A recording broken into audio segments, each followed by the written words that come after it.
Sorry maaf, lanjut. Sebenarnya tunggu Aurora dulu ya.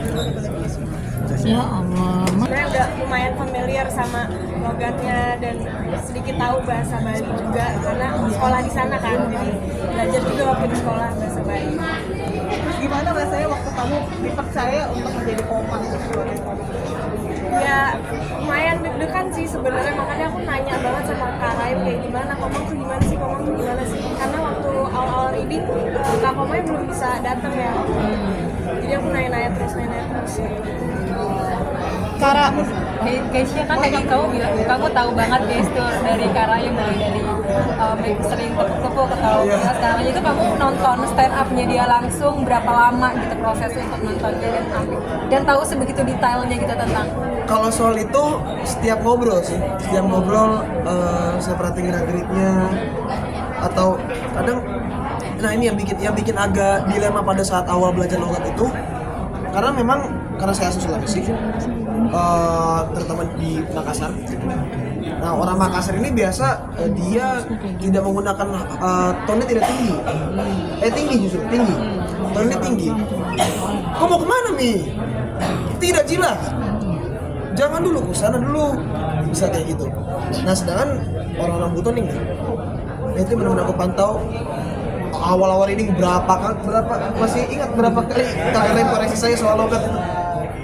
Benar-benar hampir setiap kalian pasti ada kalau nggak kurang atau ketinggian yang dimana kan aku membawakan satu karakter yang sangat kental akan adat dan juga asal daerahnya yang dimana kalau aku tidak bisa setidaknya membawakan dengan baik, aku takut nanti sudah pasti kakaknya kecewa orang tadi juga ngerasa ini bukan orang Bobo, ini bukan orang Sulawesi, ini dipaksa dan lain-lain.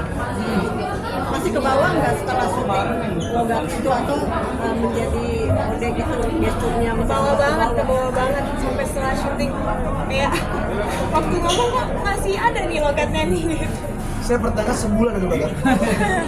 Jadi mamaku sempat kaget karena aku lagi temenan sama mamaku aja itu masih pakai logat. Terus kata bunda, loh kamu kok pakai logat kan udah di rumah.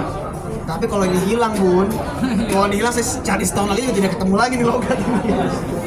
Kalau Aurora sendiri gimana? Masih ke bawah nggak sih dengan karakter? Masih setelah syuting jadi Jadi lucu-lucuan ya maksudnya udah Jujur, hari-hari. Aurora lebih sweet habis jadi komang. Itu kayaknya itu jangan diekspor. Teknis saja bang. Benar jadi sweet atau gimana sih? enggak, jadi bahasa logat Bali itu jadi keaktif lagi gitu. Recall. Aku harus berhentiin lagi gitu. Karena waktu film pertama Susah Sinyal tuh aku juga gimana caranya biar aku nggak logat Bali kan. Terus tiba-tiba sekarang datang proyek yang harus dimunculin lagi logat Balinya gitu. Karaim. Bisa tadi kalau soal logat kan masih suka ke bawah ya. Kalau chemistry-nya sama Aurora ke bawah masih sampai ke dunia nyata. Ekstrim. Next question. Alhamdulillah kami masih berteman baik sampai sekarang. Salah satu lawan main saya yang masih kontekan sampai saat ini. Ini saya mau bilang sedikit, biasa kalau ada press con begini, jawaban template artis apa? Apa?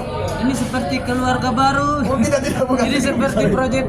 Dan ini terjadi betul, bukan munafik teman-teman ini masih rajin nongkrong walaupun saya agak jarang di rumah tangga tuh. Tidak karena Karena kau juga terlalu banyak di acara. Jakarta, banyak kali acaramu. Iya, terlalu banyak acara. Makanya memang chemistry-nya betul. Tidak hanya sekedar template jawaban kalau ada keluarga baru padahal tidak pernah lagi aktif. Tapi ini betul keluarga betul. Saya jujur lebih terharu sih ketika dia masih mau temenan sama saya karena saya kira dia akan menghilang gitu aja setelah syuting. Project baru lagi tuh. Iya. Ada istri ikut proses syuting nggak sih? Iya, betul. Dia jagain juga. Hari ini nggak ikut ya? Saya ajak ke sini tadi. Saya bilang, entah alasannya apa? Mengantuk anakmu katanya saya. Karaim, itu gimana sih respon dari istri sendiri setelah sebelumnya dibuatkan jadi lagu, sekarang dibuatkan jadi film? Betul. Kalau kamu tanya istriku bilang apa setelah kamu sholat, dia bilang, betapa Tuhan kasih hadiah besar sekali sama kita setelah menikah. Kita berdoa satuin.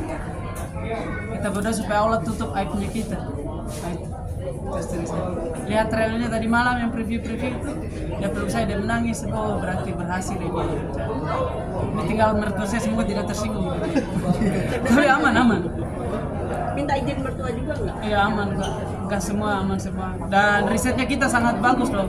Kita libatkan juga komunitas Bali, komunitas Buton juga. Kalau secara gambar itu kau lihat itu Ode di pantai, kehidupan pertukangan, nelayan. Kau lihat Komang itu di gunung dengan Bali dan kawan-kawan. Di gambar bagus, di telingamu nanti bagus. Ada banyak laguku juga terselip di sana.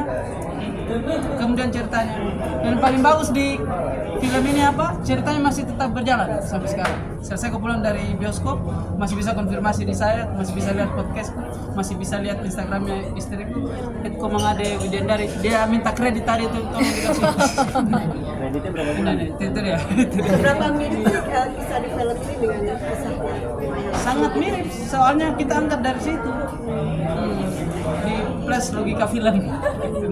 Mbak Naya juga gimana cara menangkap esensi dari si Raim Loide ya kisah percintaan antara Komang dan Raim.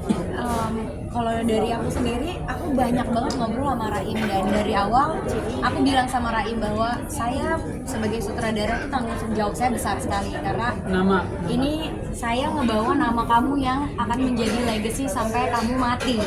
Jadi kalau ada yang kamu rasa ini kurang seret di hati, kamu ngomong sama saya, bilang sama saya yang jujur supaya saya bisa memperbaikinya gitu. Karena gimana pun juga ini tanggung jawab saya, ini berat ngebawa namanya Raim Laode gitu. Jadi dari situ kita mulai banyak diskusi dan mulai masukin yang hal-hal yang bagi kami itu penting untuk dimasukkan ke dalam filmnya gitu. Bagaimana kepolosan dan ketulusan cinta seseorang itu adalah sebuah energi yang besar untuk mendorong orang tersebut melakukan sesuatu di luar nalar manusia gitu, kasarnya gitu. Jadi itu adalah rasa yang pengen kita sampaikan ke penonton, nggak ngomongin agama, ngomongin apa, tapi bagaimana cinta itu yang mendorong mereka gitu. Terus ngebrief untuk Aurora sama Keisha-nya juga seperti apa untuk bisa akhirnya juga dapat esensi dari apa yang didapat dari bicarakan. Kita banyak diskusi juga, aku sama Aurora sama Keisha, bahkan sama Azando juga gitu di lapangan sebagai karakter Arya. Jadi biasanya kita sebelum take itu pasti kita duduk bareng dan kita baca lagi, dan kita saling tahu saling mengkonfirmasi satu sama lain bahwa oke, di sini ini apa yang pengen kita sampaikan, rasa seperti apa gitu. Dan biasanya mereka pasti ngasih opsi dulu, kayak ini kita mau ngasih emosinya seperti ini gitu. Lalu kemudian biasanya saya koreksi kalau misalnya memang ada yang perlu dikoreksi, bahwa ini kayaknya nggak kesini deh arahnya, mungkin kita buat lebih ke romance gitu atau apapun itu gitu. Tapi dari hasil diskusi itu kita banyak banget kayak naskah yang kita rubah di tempat gitu, karena setelah diutarakan di set yang bau-bau di benteng gitu, ternyata kayak kok ini kurang cocok ya, gimana ya caranya. Jadi kita akhirnya banyak juga merubah dialog sesuai dengan kebutuhan karakternya gitu. Dan saya rasa kayaknya kita cukup fair ya sebagai seniman untuk bisa menyampaikan seperti yang kita harapkan. Kalau dari Azando sendiri gimana? Nah, apa ini? Sebagai karakter dan Azando ini kan juga dia di sini sebagai remaja Hindu gitu. Padahal dia adalah santri backgroundnya. Iya, ini memang bertolak belakang sebenarnya. Mungkin lokal Bali. Jadi, kok masih bisa? aman aja lokal Bali bisa. Coba Coba Bali. Ya, saya sebagai Arya tuh kalau di lokasi ya banyak sharingnya sama Aurora sama Kisah sih sebenarnya, karena kalau sama Kisah kan kita teman berantem sebenarnya kalau di lokasi sama Kisah. Jadi saya nge-build 3 karakter ini itu dengan mengambil pressure si Arya gitu. Itu harus terbawa ke hilang kalau kan kayak. Itu lebih ke Lampung sih. Iya. Jadi tadi saya ngobrol sama Kisah juga, memang sengaja dari proses syuting itu Arya ini dibikin ngedown lah gitu. Dari ending itu Awas sudah sempat bilang sama Azando, karena lu berperan sebagai Arya, bagaimanapun caranya walaupun kita akrab, temenan, kita nongkrong ngobrol, tapi lu tetap tanam di mindset lu kalau kita nih rival gitu. Jadi itu terjadi sampai hari ini. Kalau